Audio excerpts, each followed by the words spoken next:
Excuse me, I love you. ചേട്ടാ, എന്റെ makeup ഇല്ലാത്ത കോലം കണ്ട അത് മാറിക്കോളും. എന്തായാലും ഞാൻ നിങ്ങളെ ഒരുപാട് സ്നേഹിക്കുന്നുണ്ട്. ആ, സ്നേഹിച്ചോ. സ്നേഹിക്കണ്ടെന്ന് ആരും പറഞ്ഞില്ലല്ലോ. നിനക്ക് വേണ്ടി ഞാൻ എന്റെ ജീവൻ വരെ തരാൻ തയ്യാറാണ്. ഓ, ജീവൻ തരാൻ തയ്യാറുള്ള ആളല്ല, ഐഫോൺ തരാൻ തയ്യാറുള്ള ആളെയാണ് എനിക്ക് വേണ്ടത്. നീ എന്താ മനസ്സിലാക്കാത്ത? ഞാൻ നിന്നെ ആത്മാർത്ഥമായി സ്നേഹിക്കുന്നുണ്ട്. മനസ്സിലാവാത്ത നിങ്ങൾക്കാണ്. ആത്മാർത്ഥമായി സ്നേഹിക്കണവനല്ലെങ്കിലും ചെക്കൻ പണക്കാരനായാ മതി എനിക്ക്. മനസ്സിലാക്ക, നീ എന്നെ സ്നേഹിക്കും, നമുക്ക് ഒരുമിച്ച് പോവാം. തനിച്ചു പോവാനും ഞാനൊക്കെയാണ്. പക്ഷെ എനിക്ക് പോവാൻ ചെക്കന്റെ കയ്യിൽ ഒരു 3-4 കാറെങ്കിലും വേണം. ഉണ്ടോ നിങ്ങളുടെ കയ്യില്?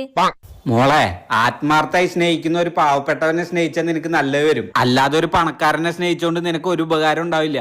എടമണ്ട, നിന്നെ സ്നേഹിച്ച് ഡിവോഴ്സ് ആവേണ്ടി വന്നു കഴിഞ്ഞാൽ എനിക്ക് എന്താ കിട്ടാ? ഒരു തേങ്ങയും കിട്ടില്ല. അന്ന് ഒരു പണക്കാരനെ സ്നേഹിച്ച് ഡിവോഴ്സ് ആവേണ്ടി വന്നു കഴിഞ്ഞാൽ അവനൊരു 19 ലക്ഷം രൂപ എന്റെ മുഖത്തോട്ട് വലിച്ചെറിഞ്ഞ് പൊക്കോളാൻ പറയും. ആ പൈസ എടുത്ത് ഞാൻ ഹാപ്പി ആയി പോവും. മനസ്സിലായ?